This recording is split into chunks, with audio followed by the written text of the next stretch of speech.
중반이 되면서 하루 확진자가 5천 명을 넘었습니다. 오미크론 변이 의심 사례가 국내에서도 처음으로 나왔습니다. 당국이 분석 중이고 오늘 저녁쯤에 결과가 나옵니다. 학생 감염 사례도 많아지다 보니 이은혜 부총리는 학생 백신 접종에 적극 참여해달라는 호소문도 발표했습니다. 다시 비상 상황입니다. 오늘 더 뉴스는 코로나19 관련 소식들 집중적으로 보도해드립니다. 1년 전 요양병원 코호트 격리 상태에서 어르신들이 집단 감염되고 사망한 일도 있었는데 당시 병원 입소자의 가족들이 국가를 상대로 손해배상 청구 소송을 제기했습니다. 잠시 뒤 소송을 맡은 변호사 연결해서 자세한 내용 들어보겠습니다. 12월 1일 수요일 더 뉴스 오늘의 헤드라인부터 정리해드립니다. 정부가 코로나19 변이 바이러스인 오미크론이 지역사회에 유입됐을 가능성을 배제할 수 없다며 입국 관리를 강화하기로 했습니다. 정부는 필요한 경우 전체 입국자에 대해서 변이 검사를 확대하는 방안을 검토하고 있습니다. 어제 발생한 코로나19 확진자가 5,123명으로 코로나 사태 이후 처음으로 5,000명대가 됐습니다. 위중증 환자도 723명으로 최다 규모로 집계됐는데 수도권 중환자 병상 가동률은 89.2%로 한계 상황에 달하고 있습니다. 더불어민주당 이재명 대선 후보가 20, 30대 청년 과학인재 4명을 추가 영입하면서 수유신의 속도를 내고 있습니다. 국민의힘 윤석열 대선 후보는 국회 법사위에서 대장동 게이트 특검법 상정이 무산된 데 대해서 이재명 후보가 이중 플레이를 하고 있다고 비판했습니다. 당무를 거부하고 집거 중인 국민의힘 이준석 대표가 어제 부산에서 정의화 전 국회의장과 심야회동한 데 이어 오늘은 윤석열 후보의 최측근인 장제원 의원의 지역구 사무실을 깜짝 방문했습니다. 윤석열 후보는 이 대표가 생각을 정리하고 당무에 복귀하면 대화를 나누겠다고 밝혔습니다. 아들이 화천대유로부터 50억 원을 받아 알선수재 혐의가 적용된 곽상도 전 의원이 오늘 오전 구속영장 실질심사를 받았습니다. 곽 전 의원은 심사 뒤 취재진과 만나 혐의를 입증할 근거가 없다면서 검찰을 비판했습니다. 곽 전 의원의 구속 여부는 오늘 밤 늦게 결정될 것으로 보입니다. 서울교통공사 직원이 지하철 2호선 열차와 승강장에 설치된 CCTV로 여성 승객들을 불법 촬영한 사실이 드러났습니다. 이 직원은 여성들의 신체 부위를 불법 촬영한 영상 70여 개를 자신의 SNS에 게재했는데 YTN이 단독 보도합니다. 네, 단계적 일상 회복을 시작한 지 한 달 만에 코로나19 신규 확진자가 5천 명을 넘었습니다. 역대 가장 많은 확진자가 나온 건데 위중증 환자도 700명을 넘어 의료 역량도 한계에 달했습니다. 취재기자 연결합니다. 신현준 기자. 네, 신현준입니다. 네, 자 일상 회복으로 가는 길 정말 쉽지 않군요. 확산세가 점차 거세지는 양상이죠. 네, 오늘 0시 기준 신규 확진자는 5,123명입니다. 전날보다 2,000명 넘게 늘면서 처음으로 5,000명대를 기록했습니다. 지금까지는 지난달 24일 4,115명이 최다 확진자였는데 오늘 발표된 확진자는 이보다도 1,000명 넘게 늘었습니다. 감염 경로를 보면 국내 발생이 5,075명, 해외 유입 사례가 48명입니다. 국내 발생 가운데는 수도권의 비중이 전체의 81%를 차지해 여전히 유행을 주도하고 있습니다. 위중증 환자는 전날보다 62명 늘어 723명으로 역대 최다이고 처음으로 700명대를 기록했습니다. 이 가운데 60대 이상 고령층이 84.4%입니다. 어제 하루 코로나19 관련 사망자는 34명이 늘어 누적으로는 3,658명입니다. 사망자는 모두 60대 이상인데 특히 80대 이상이 18명으로 전체의 절반 이상을 차지하고 있습니다. 이처럼 위중증 환자와 사망자가 늘면서 의료 대응 지표도 계속 나빠지고 있습니다. 어제 오후 5시 기준 수도권 중증 환자 전담 병상 가동률은 89.2%로 하루 전보다 0.7%포인트 높아졌습니다. 지역별로 보면 서울이 90.7%, 경기 87.6%, 인천이 88.6%입니다. 백신 접종은 접종 완료율이 80%를 돌파했습니다. 접종을 시작한 지 297일째 만인데 방역당국은 오늘 오전 11시 기준으로 전 국민의 80.1%인 4,108만 4,744명이 기본 접종을 완료했다고 밝혔습니다. 추가 접종까지 끝낸 사람은 322만 명인데 50대 이상의 14%, 요양병원 등 취약시설은 77.6%가 추가 접종을 마쳤습니다. 네, 이렇게 확진자나 위중증 환자가 급증하다 보니까 정부도 추가 방역 조치를 논의하겠다고 밝히지 않았습니까? 네, 전해철 중앙재난안전대책본부 2차장이 오늘 중대본회의 모두 발언에서 밝힌 내용입니다. 확진자가 5천 명을 넘고 위중증 환자도 700명을 넘는 초유의 사태가 발생하자 추가 방역 조치를 논의하겠다는 건데요. 수도권 지역의 사적 모임 규모와 식당, 카페, 미접종 방문 인원 축소, 방역 패스 적용 대상 확대 등을 포함한 추가 방역 조치 여부를 이번 주 중 일상회복지원위원회에서 논의할 예정입니다. 방역당국은 또 새로운 변이인 오미크론이 국내에 유입됐을 가능성을 배제할 수 없다며 입국 관리를 강화하기로 했습니다. 이에 따라 해외에서 들어오는 사람들에 대한 진단 검사를 계속 강화하면서 필요한 경우엔 변이 검사를 전체 입국자로 확대하는 방안을 추진하고 있습니다. 네, 그리고 정부가 재택 치료에 대한 긴급 현장 점검을 오늘부터 시작했다고요? 네, 정부는 중환자 치료에 주력하기 위해 모든 코로나19 환자는 재택 치료를 기본 원칙으로 세웠는데요. 오늘부터 4일간 지자체별로 재택 치료 체계가 안정적으로 운영될 수 있는지 긴급 현장 점검을 시작합니다.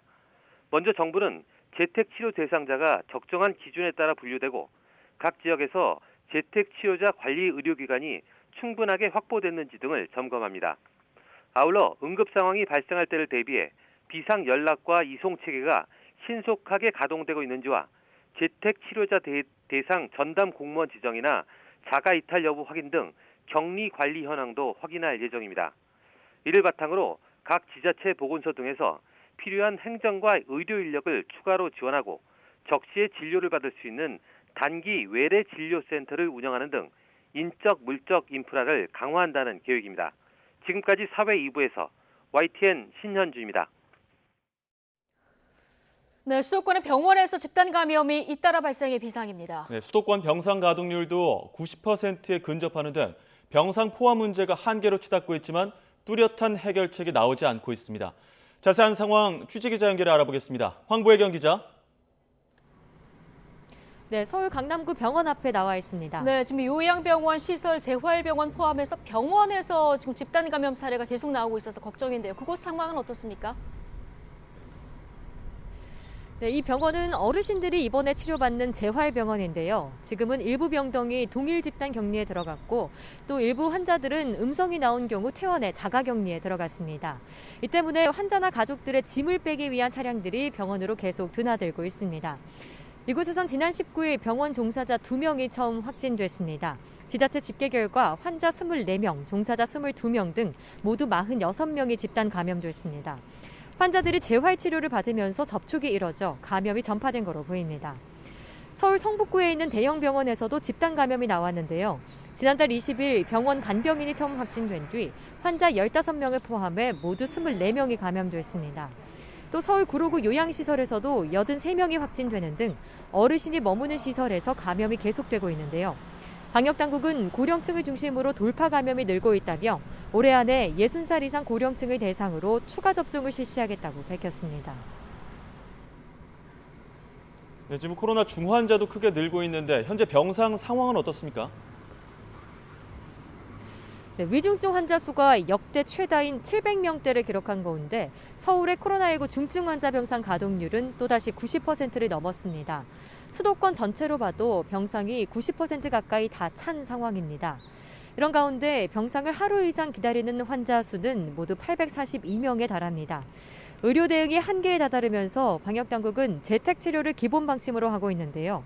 한 달 새 3배가 늘어난 1,174명이 현재 재택치료를 받고 있습니다.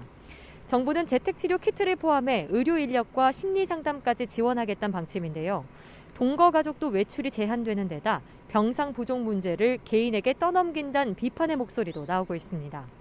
지금까지 서울 강남구 병원에서 YTN 황보혜경입니다. 네, 코로나19 발생 이후 가장 많은 확진자가 발생한 가운데 부산과 강원 등 광역자치단체별로 각각 100명이 넘는 무더기 감염 사례가 나왔습니다. 감염병 전담병원의 빈자리도 빠르게 줄어 추가 병상 마련이 시급한 과제로 떠올랐습니다. 취재기자 연결합니다. 이윤재 기자. 네, 전국부입니다. 네, 지금 부산, 경남, 강원 각각 100명이 넘는 확진자가 나왔다고요? 그렇습니다. 오늘 오전 질병관리청 발표를 보면 부산 지역 확진자는 143명입니다. 만화관과 유흥주점, 병원 등에서 최근 발생한 집단 감염이 어제도 계속됐습니다. 특히 부산 동래구에 있는 초등학교 2곳과 관련해 접촉자 감염이 잇따랐습니다. 또 해운대구에 있는 전통시장과 부산 서구에 있는 목욕탕에서 새로운 집단 감염이 발생하면서 세 자릿수 확진자가 나왔습니다. 어제 하루 127명이 확진된 경남 지역은 창원에서 집중적으로 환자가 나왔습니다. 창원 지역 한 요양병원에서 어제 종사자 1명이 확진된 후 환자 30명과 종사자 6명이 추가로 감염됐습니다. 확진자 대부분은 돌파 감염 사례로 이 가운데 10명은 최근 추가 접종까지 마친 고령층입니다. 이외에도 거제와 양산에 있는 학교, 김해 지역 보육시설 등에서 감염이 잇따랐습니다. 강원도에서는 코로나19 발생 이후 처음으로 세 자릿수 확진자가 나왔습니다. 특히 원주에서 어린이집과 교회발 연쇄 감염에 이어 장애인 복지시설 직원과 입소자 사이에서 집단 감염이 발생해 어제 하루 42명이 확진 판정을 받았습니다.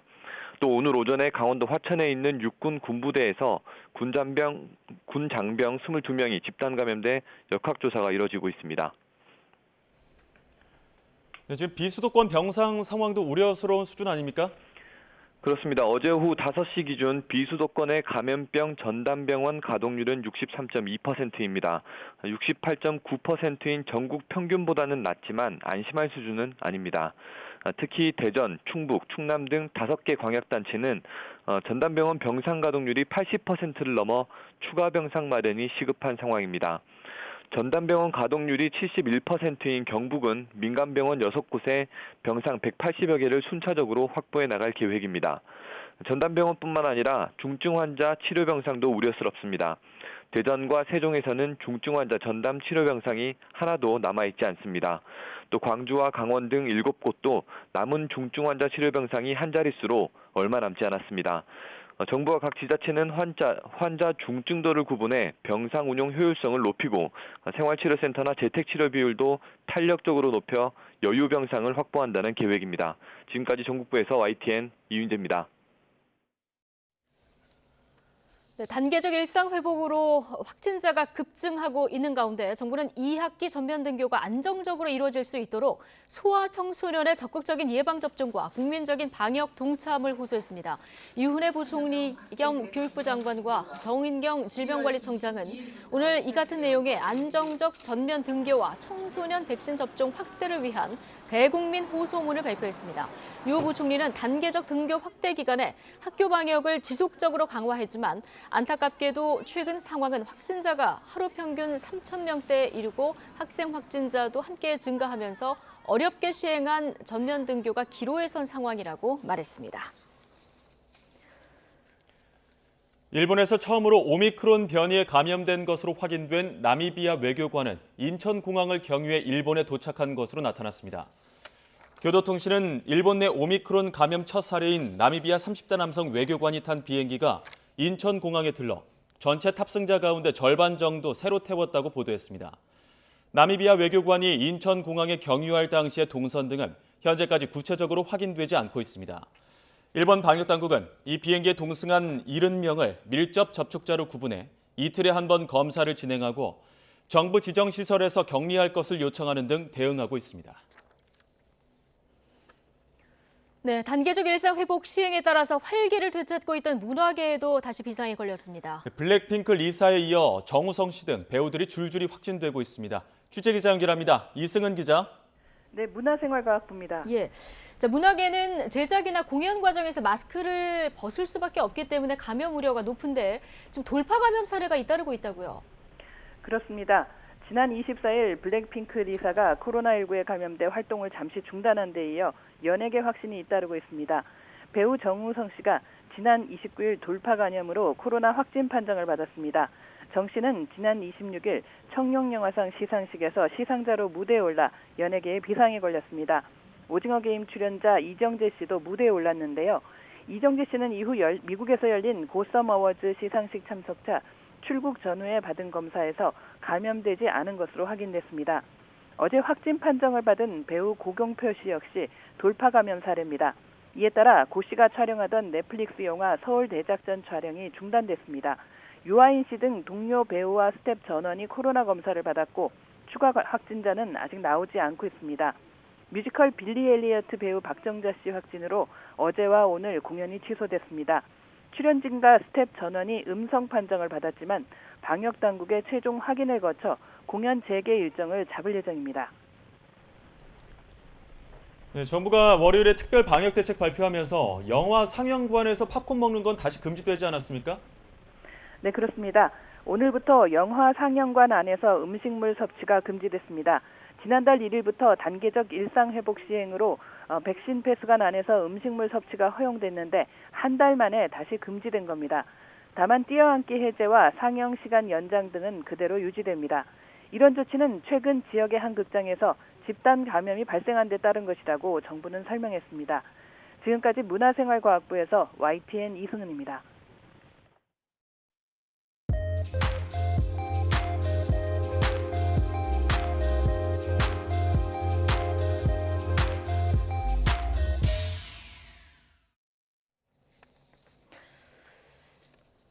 네, 자, 국회로 가보겠습니다. 이른바 패싱 논란이 불거진 이준석 대표가 지방에 머물면서 자맹을 이어가고 있습니다. 자, 이런 가운데 윤석열 후보는 충청 지역 방문을 이어가고 있고요. 민주당 이재명 후보는 청년 인재를 추가 영입하면서 쇄신의 속도를 내고 있는 이런 상황인데요. 취재 기자 연결해보겠습니다. 자, 이경국 기자. 네, 국회입니다. 네, 어제 돌연 칩거에 들어간 이준석 대표 오늘 그 지역 사무실의 모습을 드러내긴 했는데 여전히 공식 입장은 지금 내지 않고 있는 상황이죠? 네, 그렇습니다. 이른바 패싱 논란이 불거진 뒤에 어제 돌연 모든 일정을 취소하고 참석했던 이준석 대표, 어제 측근들과 부산으로 이동한 사실이 확인되기도 했는데요. 부산시 관계자를 만나고 또 윤석열 후보 핵심 측근으로 꼽히는 장제원 의원 지역구 사무실을 방문해서 당원 증감추이 등 지역 현안을 살핀 것으로 파악됐습니다. 또 정의화 전 국회의장을 만나서 고충을 토로한 것으로도 전해지고 있습니다. 이 대표는 지역 방문 일정을 이어갈 것으로 보이는데요. 특히 이 대표 측은 상경 계획이 일단 없다는 입장이라서 갈등은 계속되는 분위기입니다. 어제 윤 후보의 요청으로 권성동 사무총장이 이준석 대표를 만나러 지역구인 노원구를 찾았지만 만남이 불발됐는데요. 여전히 윤 후보 측 이준석 대표와는 연락이 닿지 않는 것으로 전해졌습니다. 윤 후보는 오늘 기자들과 만나서 합의점을 찾아 나가는 것이 민주적인 정당이 아니겠느냐며 진화에 나섰는데요. 이 대표가 생각을 정리하고 당무에 복귀하면 대화를 나누겠다고도 밝혔습니다. 이렇게 갈등이 이어지는 가운데 오늘 윤석열 후보는 충청 방문 일정을 이어가고 있습니다. 첫 일정으로 천안 독립기념관을 방문한 뒤에 아산 폴리텍 대학교를 찾았습니다. 학생들과 대화를 나누면서 지방기업 인프라 확충 그리고 청년들의 정치 참여 등을 강조했습니다. 오후에는 기업인과 간담회를 한 뒤에 직접 거리로 나설 예정인데요. 천안에 있는 문화공원을 찾아서 시민들과 인사를 나누고 청년들과 간담회도 진행합니다. 네, 민주당 이재명 후보는 청년 인재 추가 영입을 발표했죠.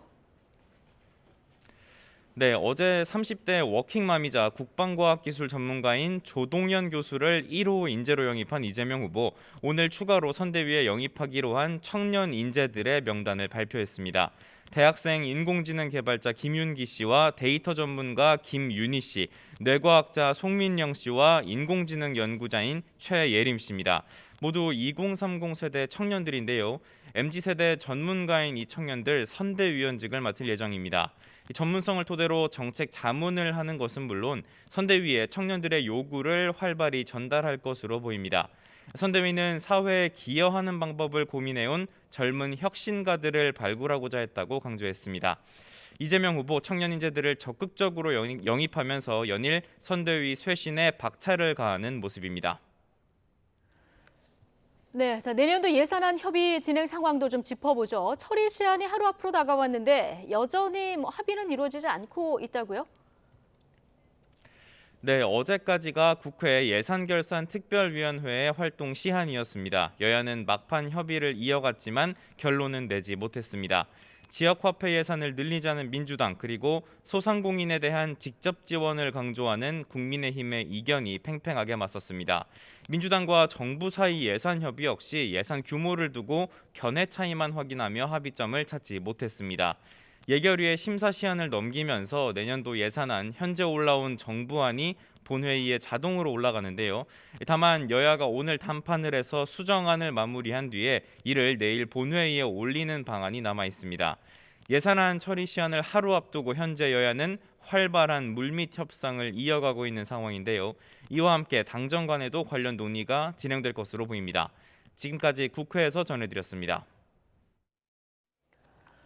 아들이 화천대유에서 50억 원을 받아 알선수재 혐의가 적용된 곽상도 전 의원이 구속 갈림길에 섰습니다. 곽 전 의원은 구속영장 심사에 출석한 뒤에 서울구치소에서 결과를 기다리고 있는데요. 취재기자 연결해 보겠습니다. 김경수 기자. 네, 서울중앙지방법원입니다.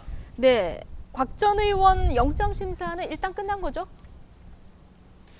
네, 그렇습니다. 이곳 서울중앙지법에서 오전 10시 반부터 시작된 영장 심사는 2시간 만에 끝났습니다.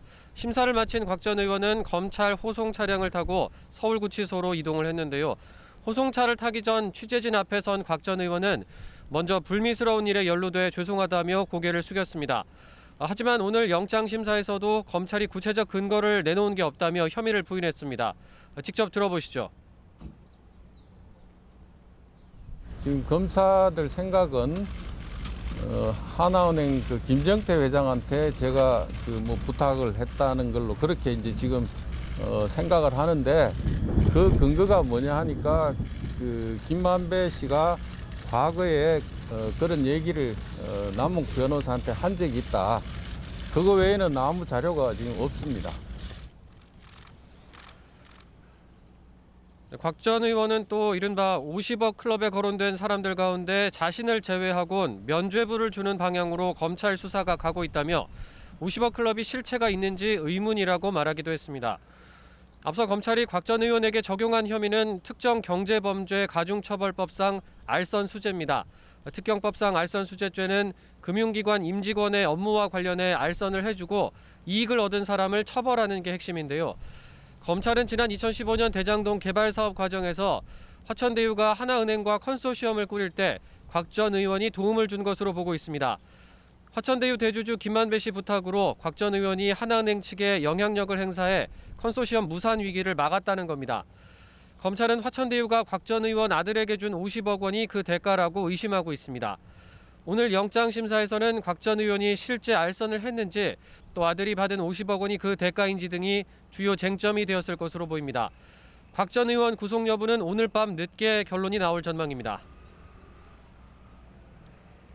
네, 이번에는 고위공직자범죄수사처가 수사하고 있는 고발사주 의혹 관련 내용도 좀 짚어볼 텐데요. 내일은 법원에서 손준성 검사에 대한 영장실질심사가 열리죠? 네, 손준성 검사의 구속영장 심사는 내일 오전 10시 반 서울중앙지법에서 열립니다. 손 검사는 직권남용과 공무상 비밀누설, 개인정보보호법과 공직선거법 위반 혐의 등을 받고 있습니다. 지난해 4월 대검찰청 수사정보정책관으로 근무하던 시절 여권 인사들에 대한 고발장 작성을 지시하고 고발장을 국민의힘 김웅 의원에게 전달한 혐의입니다. 앞서 공수처는 지난 10월 23일에도 손 검사의 구속영장을 청구했었는데요. 당시 손 검사가 수사에 불응하고 있다며 한 차례 소환 조사도 없이 영장을 청구했지만 법원은 도주나 증거인멸 우려가 없다며 기각했습니다. 공수처는 이후 손 검사와 김웅 의원을 소환 조사하고 대검찰청 정보통신과 등을 압수수색하며 보강 수사를 해왔습니다. 공수처가 영장을 재청구하면서 혐의를 입증할 만한 핵심 증거를 추가로 확보했는지가 관심인데요. 일단 손 검사의 구속영장은 1차 영장과 크게 달라진 것이 없지만 고발장 작성자와 전달자 등 일부 표현이 좀 더 구체적으로 바뀐 것으로 전해졌습니다. 앞선 영장에서는 이름을 알 수 없는 상급 간부와 공무회, 이름을 알 수 없는 검찰 공무원에게 고발장 근거자료 수집을 지시했다고 표현됐던 부분이 손준성 검사가 당시 부하 직원들에게 지시했다로 바뀐 것으로 알려졌습니다. 손 검사 측은 공수처 측과 3차 소환 조사 날짜를 조율하고 있었는데 갑자기 구속영장을 재청구했다며 반발하고 있는데요. 압수수색 절차를 취소해달라는 준항고를 내자 곧바로 영장을 청구하는 등 보복성 인신구속을 하려 한다며 법원이 현명하게 판단해달라고 밝히기도 했습니다. 손 검사의 구속 여부도 내일 밤 늦게 결정이 될 것으로 전망이 됩니다. 지금까지 서울중앙지법에서 전해드렸습니다. 서울 영등포의 한 공립 어린이집에서 임신한 보육교사가 육아휴직을 쓰겠다고 하자 원장에게 피임을 왜 안 했느냐는 질책을 듣는 등 직장 내 괴롭힘을 당한 것으로 드러났습니다. 당시 원장의 폭언 내용을 YTN이 입수했는데 취재기자 연결해 자세히 알아보겠습니다. 박기환 기자. 네, 사회일보입니다. 네, 임신한 교사에게 축하도 모자랄 텐데 피임을 왜 안 했느냐 이런 질책을 한 겁니까? 네, 그렇습니다. 피해 보육교사는 지난해 이곳 어린이집 개원 때부터 1년 넘게 일해왔는데요. 최근 임신 사실을 알게 됐고 내년 3월부터 내후년 5월까지 출산 휴가와 육아휴직을 내겠다고 원장에게 미리 보고했습니다. 하지만 돌아온 답변은 당황스럽기 짝이 없었습니다. 오히려 피임을 왜 하지 않았느냐며 강하게 책망한 겁니다. 당시 대화 내용을 YTN 취재진이 입수했는데 원장의 말을 직접 들어보시죠.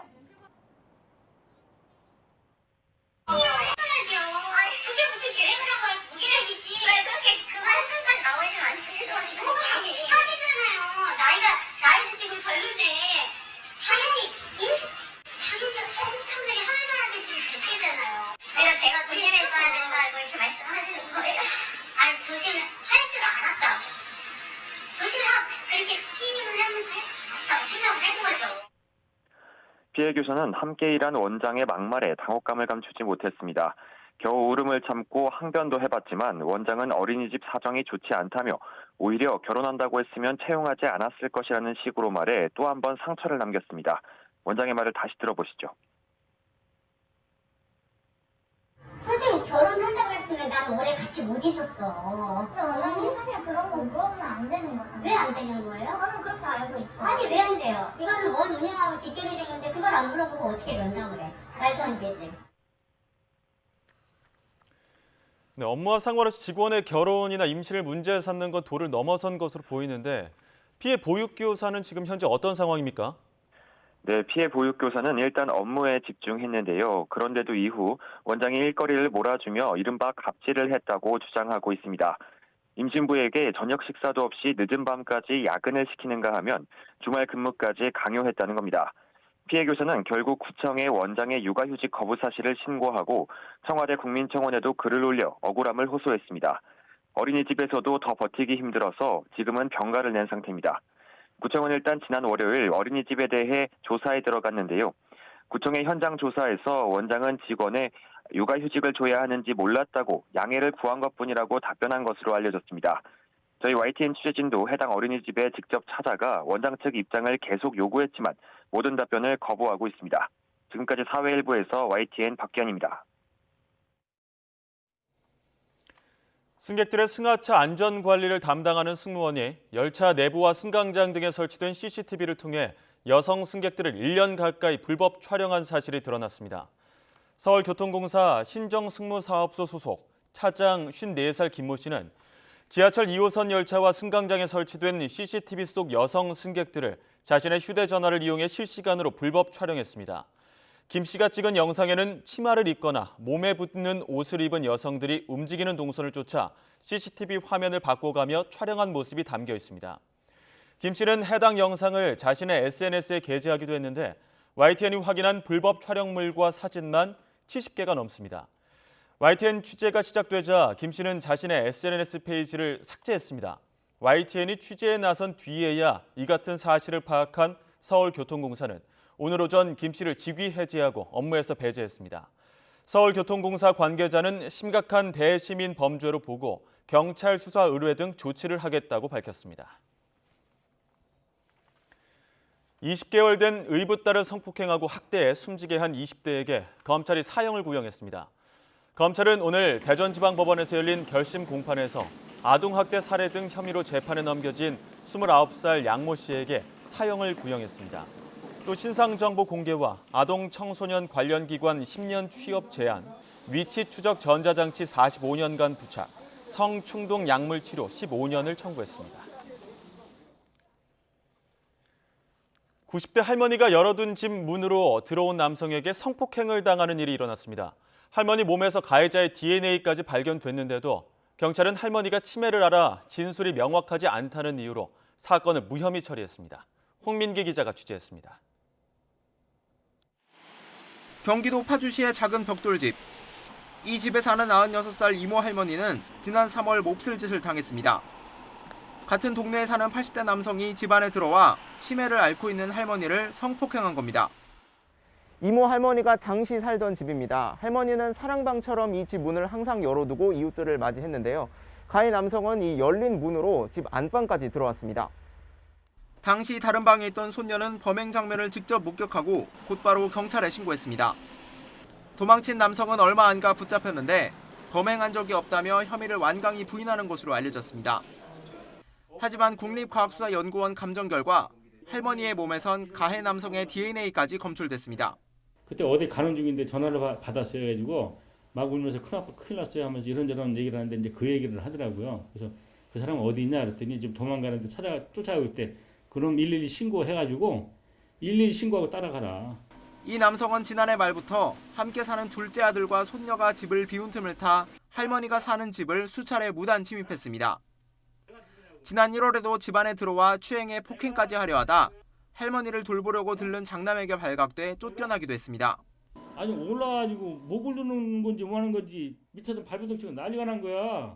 내 문 열고 들어갔더니 뭐 이런 게 다 있어. 잡아 끌어내렸죠. 했더니 기겁을 하더라고.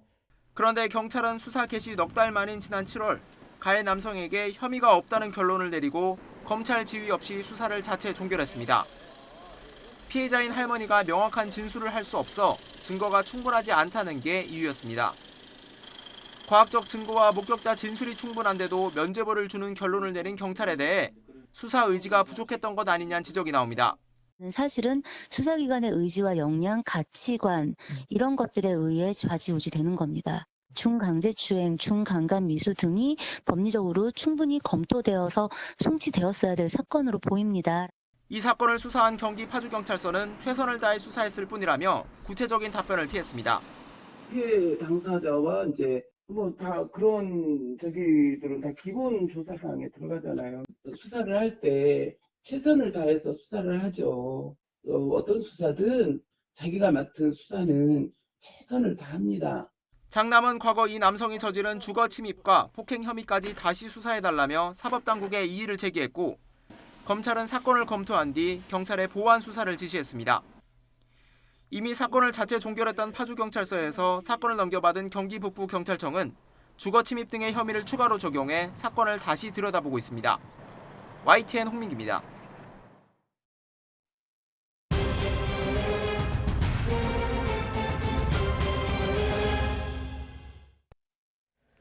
네, 다시 코로나19 상황 짚어보겠습니다. 신규 확진자 수가 역대 최대치인 5,000명대 초반을 기록했습니다. 위중증 환자도 700명대를 넘어섰습니다. 이런 가운데 오미크론에 감염된 것으로 의심되는 사례가 국내에서 처음으로 나왔습니다.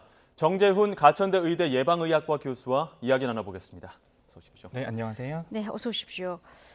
최근에 통상 요일별로 이제 확진 규모를 비교하는데 지난주 같은 요일하고 비교해 보면 1,000명 정도가 증가했고요. 위중증 환자 700명을 넘어섰습니다.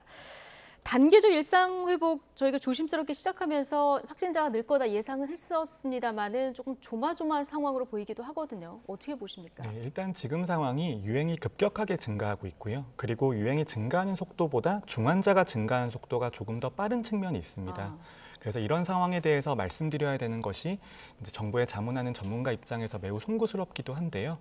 단계적 일상회복에서 가장 문제가 되는 것이 어느 정도 완화했을 때 확진자가 증가한다는 것은 예상할 수 있지만 어느 정도의 규모로 확진자가 증가하는지를 예상하기가 매우 어렵다는 것입니다. 하지만 단계적 일상회복이 5주차에 접어들면서 단계적 일상회복 1단계의 효과가 어느 정도인지 드러나는 시점이라고 생각을 하고요. 지금 유행 상황을 보면은 일주일에 확진자가 15 내지 20%씩 증가하고 있습니다. 그렇다고 하는 것은 앞으로도 다음 주에 있어서는 몇백 명 단위로 더해지는 것이 아니고 곱해지는 개념에 가깝다라는 것이죠. 곱해지는 개념.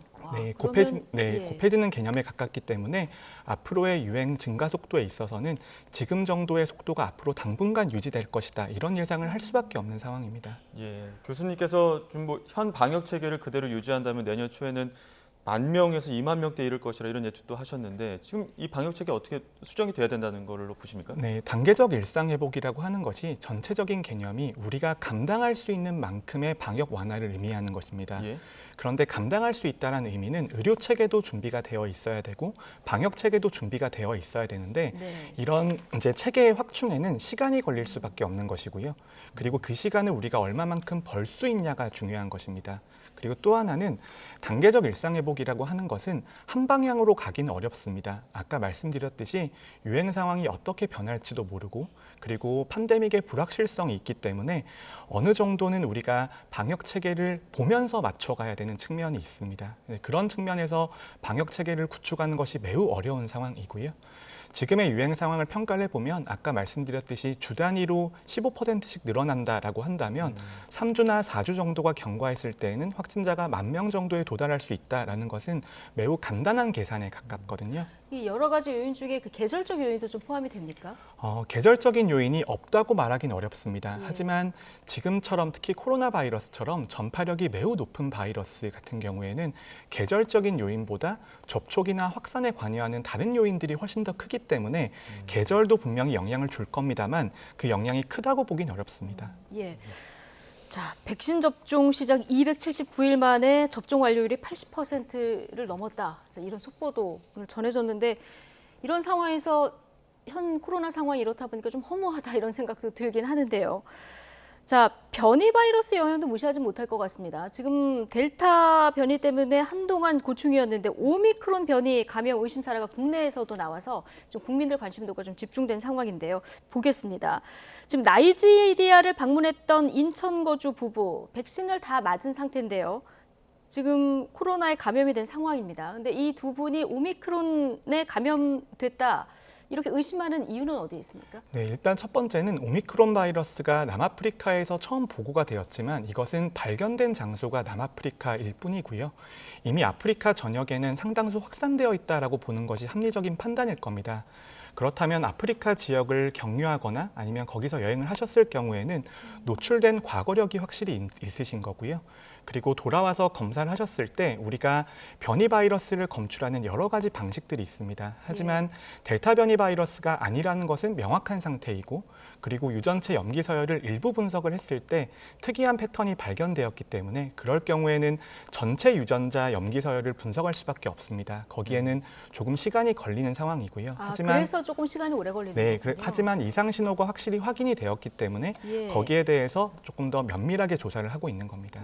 예, 지금 울산 지역 코로나 확진자 2명도 오미크론 변이 의심 사례로 지목이 됐었는데 이유가 독일과 네덜란드에서 입국하면서 의심을 받았습니다. 근데 지금 감염 가능성이 오미크론으로는 감염 가능성이 크지 않다 이런 연구 결과가 다시 나오고 있거든요. 이 부분은 어떻게 보시는 건가요? 네, 앞으로도 이런 상황들은 반복될 수밖에 없습니다. 특히 오미크론 변이 바이러스가 매우 전파력이 높다고 알려지고 있고 유럽 국가들에서도 검출이 되고 있습니다. 그렇다고 한다면 여행력만으로 우리가 모든 의심 환자를 확인하는 것은 불가능한 상황이고요.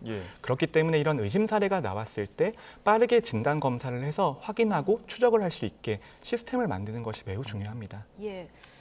자, 전파력이 강하다 보니까 역학조사를 빨리 해야 되는 이런 상황일 것 같은데요. 일단 나이지리아에서 들어온 인천 거주 부부는 오미크론 변이에 감염됐을 가능성이 크다 이렇게 말씀하셨는데 그러면 이분들하고 같이 항공편을 타고 오신 분들도 있을 테고요.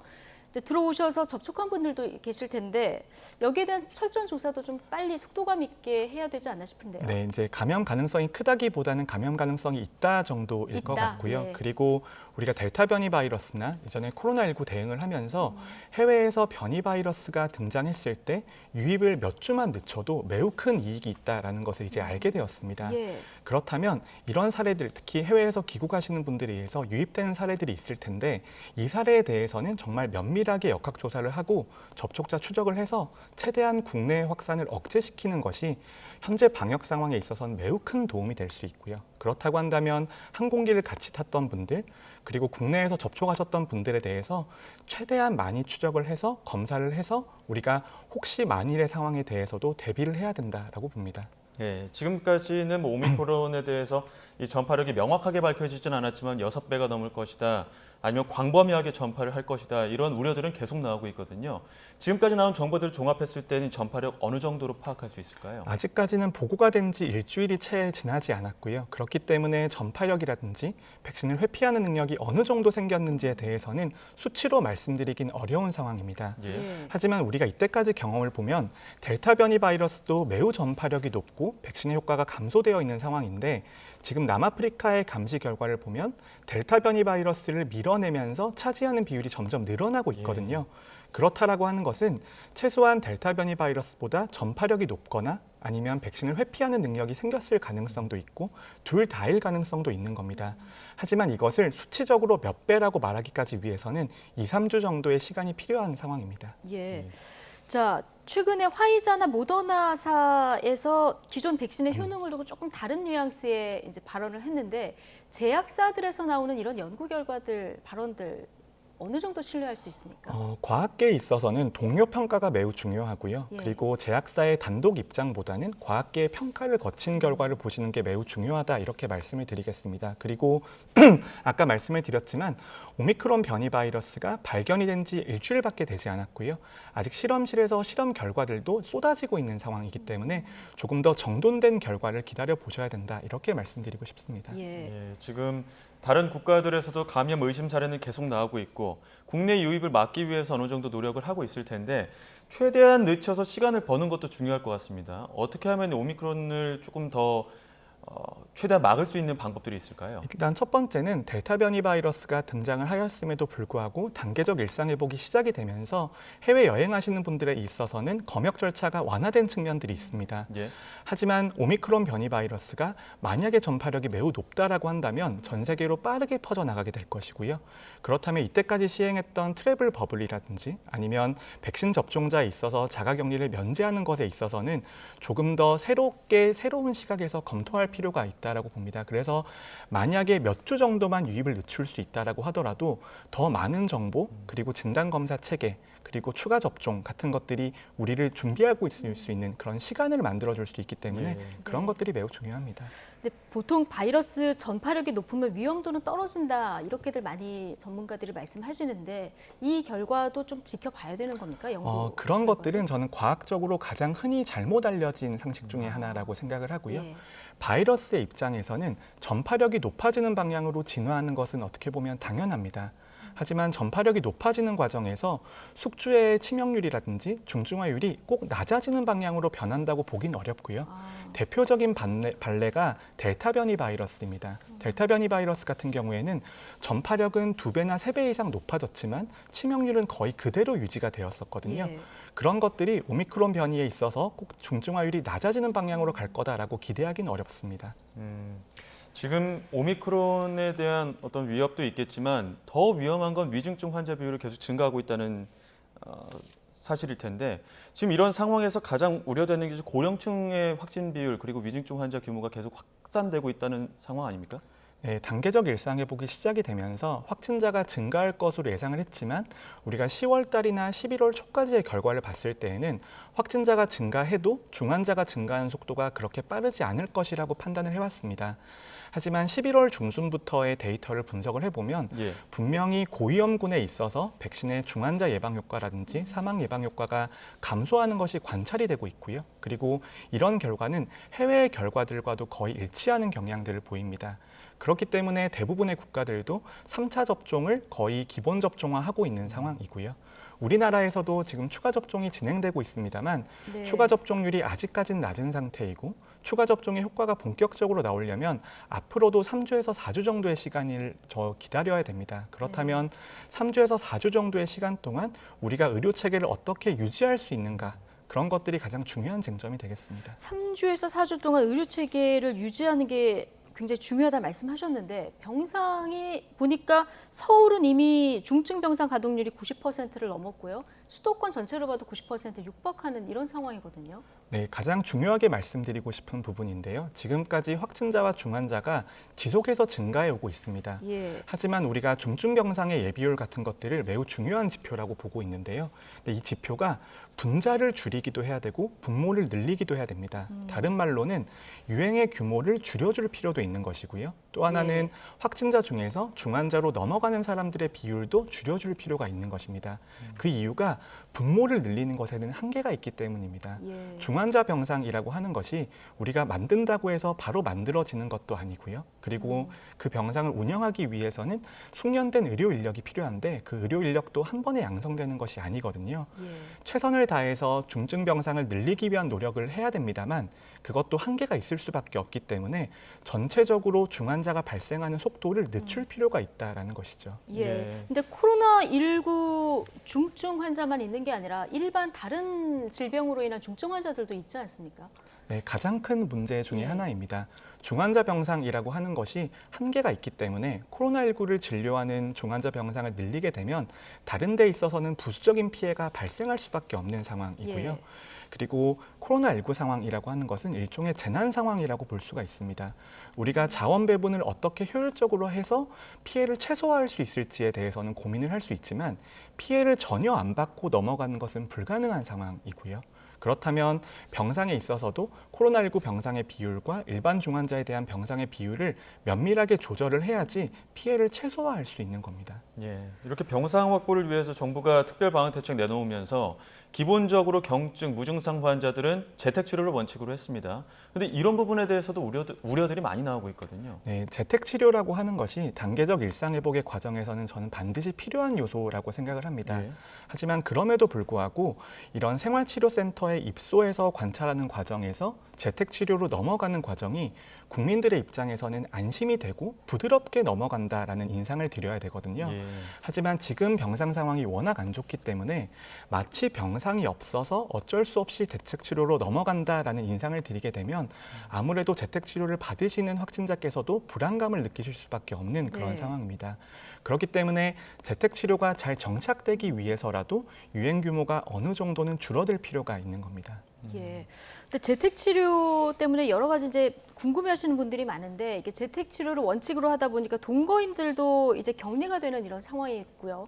출근도 못하게 되는 이런 상황이다 보니까 여기에 대한 어떤 혼선을 좀 줄여야 된다 이런 지적도 많은데. 네, 일단 이 부분은 어느 정도 지침 개선이 필요할 것 같습니다. 지금 재택치료 지침에 따르면 동거하시는 간병을 위한 가족 같은 경우에는 치료 기간 동안도 거의 자가격리에 준하는 생활을 하셔야 되고 그리고 확진자가 완치되고 나서도 10일의 추가적인 자가격리 기간을 거치셔야 됩니다. 그렇게 되면 거의 20일에 가까운 시간이 될 수가 있는데 그렇다면 생계에도 문제가 생길 수도 있고요. 그리고 자가격리 기간이 너무 길어지는 문제가 있기 때문에 이 부분을 과학적인 근거 바탕으로 좀 조정할 필요가 있다고 생각을 하고요. 또 하나는 생계 지원에 있어서도 동거 가족까지 포함할 경우에는 생계 지원의 폭이 지금보다 더 커져야 된다라고 봅니다. 그래서 이런 요소들이 해결되지 않으면 재택 치료에 대해서 국민들께서 받아들이는 인식이 좋아지지 않을 것이라고 봅니다. 이 연령별 확진 사례도 살펴봐야 될 것 같은데요. 국내에서 10살 미만 이 소아 확진자 가운데 첫 사망 사례도 나왔거든요. 이 아이들의 위중증 비율 혹은 위중증 위험에 대해서는 어떻게 판단하십니까? 네, 정말 안타까운 사례입니다. 하지만 코로나19라고 하는 것이 이때까지 알려진 것이 고위험군에게는 매우 위험하지만 아이들에게서는 상대적으로 안전하다라고 알려져 있는데요. 이때 이 안전하다 아니면 중증화 비율이 낮다라고 하는 것도 상대적인 요소이고 0이 아닙니다. 단계적 일상회복 과정에서 청소년 확진자 그리고 영유아 확진자가 늘어날 수밖에 없는 상황이고요. 전체적인 확진자가 늘어나다 보면 그중에서 중환자가 되는 사례라든지 안타깝게 사망하는 사례들이 늘어날 수밖에 없는 상황이고 그렇기 때문에 소아청소년에 있어서도 백신 접종으로 얻을 수 있는 이익이 점점 더 커지고 있다라고 볼 수 있습니다.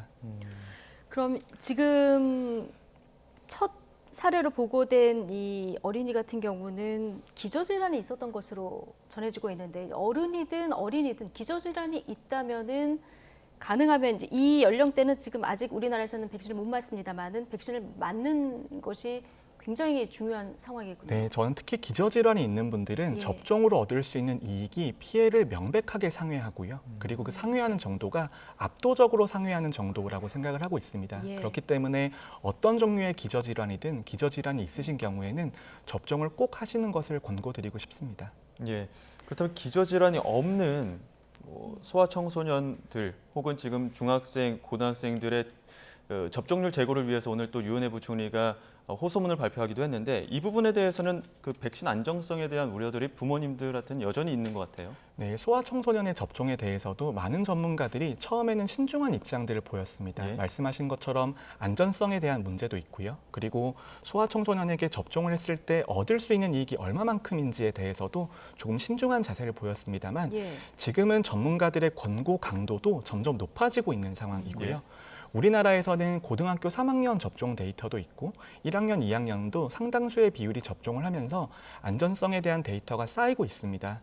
그 데이터를 평가를 해보면 어느 정도 위험보다는 이익이 명백하게 크다라는 것이 나오고 있는 상황이고요. 그리고 이 이익이라고 하는 것이 지금 상태에서 평가해도 이익이 높은 상황이지만 앞으로 유행이 점점 더 커지게 되면 그 이익이라는 것은 더 커질 수밖에 없는 상황입니다. 예. 그리고 전문가가 소아청소년에 대한 접종을 권고할 때에는 철저하게 개인의 관점에서 접종을 권고해 드리는 겁니다. 학교가 정상화된다거나 집단 면역의 비율이 높아진다거나 이런 것들이 아니라 한 명의 개인의 관점에서, 개인의 건강 관점에서 접종하는 것이 이익이기 때문에 권고를 드린다라는 점을 꼭 말씀드리고 싶습니다. 예. 자, 그리고 알약 치료제 얘기를 조금 해볼 텐데 FDA 자문위원회가 머크사가 개발한 알약 치료제 긴급 사용 승인을 했는데 찬성이 10셋, 반대가 10 이렇게 나올 정도로 표차가 크지 않았다고 합니다. 이건 뭐 안전성에 대한 우려 때문입니까?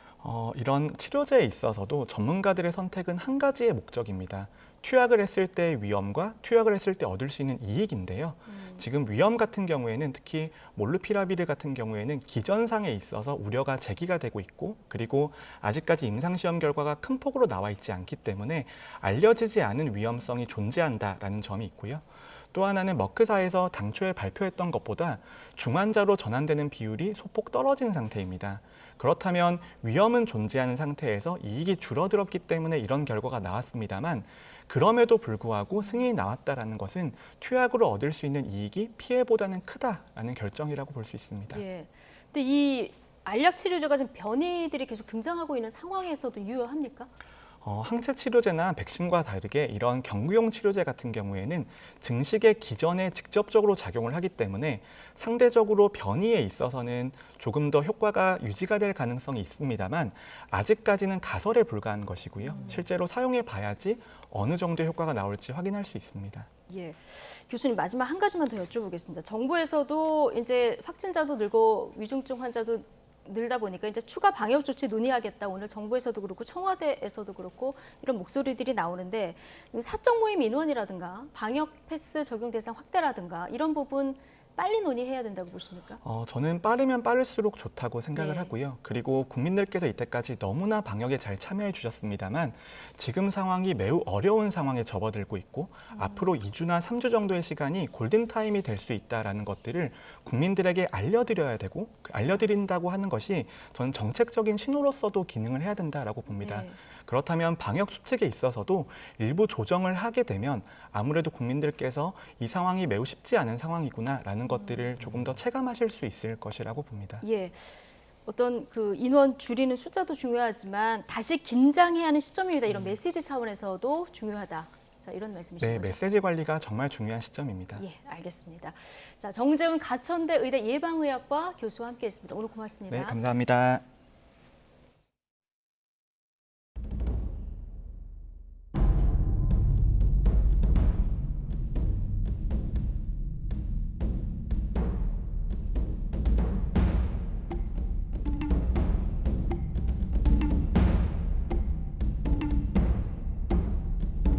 지금 저희가 가장 바라는 것은 환자분들이 조속히 전담병원을 배정받아 적절한 치료를 받는 것입니다. 일선의 간호사들마저 모두 무너져 번아웃되기 전에 하루빨리 지원을 바랍니다.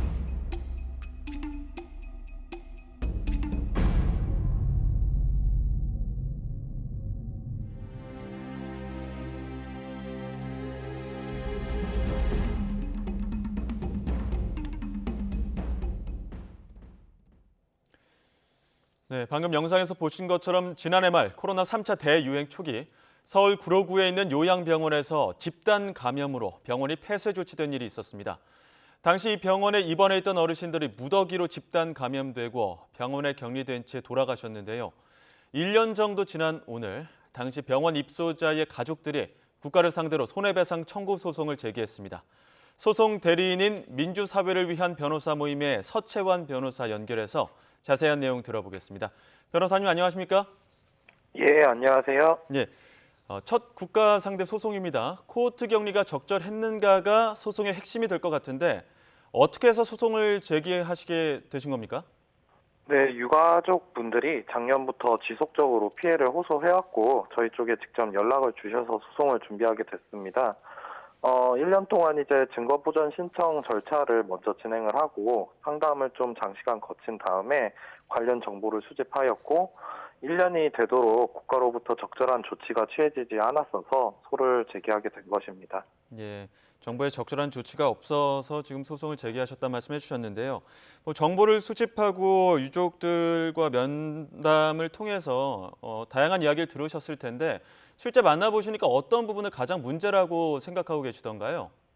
네, 일단 유족분들 같은 경우에 격리가 된 상황에서 국가의 조치가 적절하지 않았다라고 생각을 하시는데 그 부분에 대해서 이제 공적 사과나 이런 부분들이 적절히 이루어지지 않은 문제점에 대해서 고통을 호소하고 계시고요.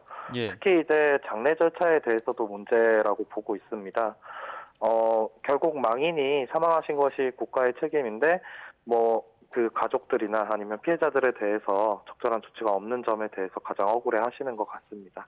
예, 그러니까 장례 절차라고 한다면 이게 장례에도 유가족이 제대로 참여하지 못하고 그냥 화장시켰다 이런 주장들을 하고 계시는 건데 이게 유가족 권리 침해 부분, 이 부분도 이제 법원 판단을 받아야 한다 이렇게 보시는 거죠? 네, 저희가 제기한 소장 내용에 포함이 되어 있고요. 예. 그 장례 절차를 수립함에 있어서 유가족들이 가지는 이제 제사주제의 권리라든지 애도의 권리라든지 그리고 이런 것들을 행사하지 못하게 돼서 있게 된 정신적 고통 등을 청구 원인으로 제기하고 있습니다. 예. 그 장례 절차가 적절하지 않다라는 부분은 WHO 가이드라인이나 국내 학계 등에서 지적되고 있는 부분입니다. 예. 그러니까 무엇보다 지금 유족분들께서 더 붕괴하고 계시는 이유가 지금 상황은 1년 전입니다. 근데 1년 동안 정부가 아무런 조치도 없다. 이런 부분들을 더 지적하고 계시는 거 아닙니까? 네, 맞습니다. 그러니까 유족분들 입장에서는 국가의 조치가 미흡했다라는 점이 명백한 사안인데 여기에 대해서 어떠한 조치도 없다는 점에 더욱 큰 좌절감을 느끼시는 것 같아요. 예. 그 피해자의 회복을 위한 조치로는 사실은 배상뿐만 아니라 이제 국가 차원의 공적 사과 이런 것들이 권리로서 보장되어야 하는데 이런 점이 없었다는 점에 더 붕괴하시는 것 같습니다. 예. 이번 소송에서 변호사님 가장 문제 삼고 있는 게 코호트 격리 위법성입니다. 가이드라인을 따르지 않았다 이렇게 보고 계시는데 법적 근거가 미비하다고 보시는 거죠? 네, 사실은 국민의 기본권을 중대하게 제한할 우려가 높은 이런 코호트 격리와 같은 조치들에 대해서는 법률 자체에 구체적인 근거가 있어야 됩니다. 근데 사실 감염병의 예방 및 관리에 관한 법률에서는 기본권의 침해를 최소화할 수 있는 장치라든지 요건이라든지 이런 것들을 규정하지 않고 있고요. 설사 이제 이런 법률상 요건이 형식적으로 있는 것을 인정하더라도 가이드라인에 적시된 내용조차 준수하지 못한 격리로 보고 있습니다. 예. 지금 피고로는 대한민국 그리고 서울시 또 구로구 또 의료법인까지 상대로 손해배상 청구를 하신 건데 각각 어떻게 책임이 있다고 보시는 겁니까? 네, 일단은 저희도 정보공개 청구를 통해서 확인을 했는데 예. 격리의 발동권자는 구로구가 직접적인 책임을 지게 됩니다. 예. 근데 이제 격리를 하고 나서 이제 이송 조치라든지 아니면은 사전 조치라든지 사후 조치 사전적, 사후적, 관리적 책임을 서울시 그리고 질병관리청이 부담하게 되는데 이러한 것들이 제대로 이루어지지 않았기 때문에 대한민국과 서울시에게도 법적 책임이 있다라고 보고 있습니다. 또한 의료법인 같은 경우에는 당시 역학조사 결과에 따르면은 환자 관리를 미흡하게 처리를 했다라는 점이 좀 밝혀졌는데요. 예. 치료를 미흡하게 했다라는 부분보다는 기본적으로 이제 방역 수칙을 준수하는 데 있어서 몇 가지 미흡한 조처가 있었다는 것으로 보입니다. 이로 인해서 감염과 이제 결국엔 망인의 사망이 토래됐다고 보는 게 저희의 주장입니다. 예.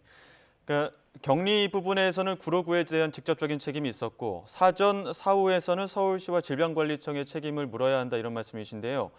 이러한 과실들을 입증할 만한 근거는 충분히 있는 겁니까?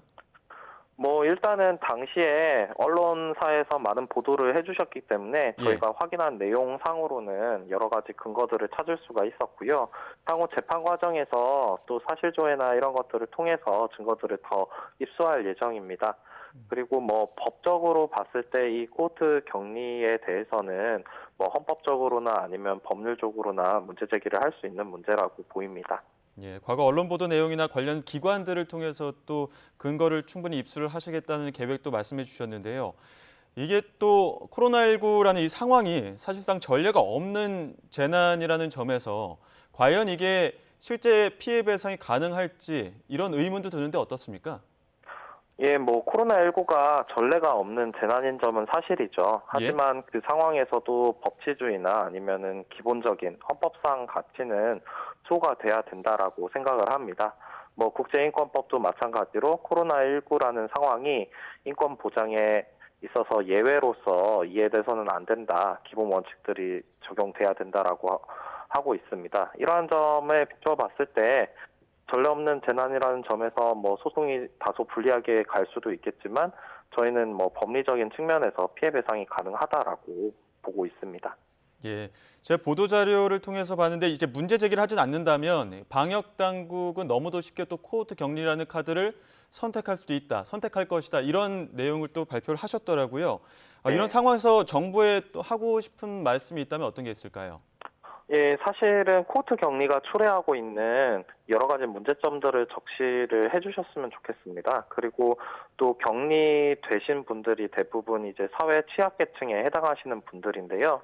여기에 대해서 취약계층의 생명권과 건강권을 최우선적으로 고려하는 조치들이 앞으로 취해지면 좋을 것 같고요. 지금 확진자가 계속 많아지고 있는 상황에서도 정부가 결국에는 최선을 다해서 그 사회적 취약계층에게 발생하는 위험을 좀 방지할 수 있도록 적극적으로 대책을 마련하였으면 좋겠습니다. 네, 코호트 격리에 대한 문제점을 명확하게 하고 또 사회 취약계층에 대한 관리도 필요하다는 말씀 마지막으로 해주셨습니다. 지금까지 서채원 변호사였습니다. 오늘 말씀 고맙습니다. 네, 감사합니다.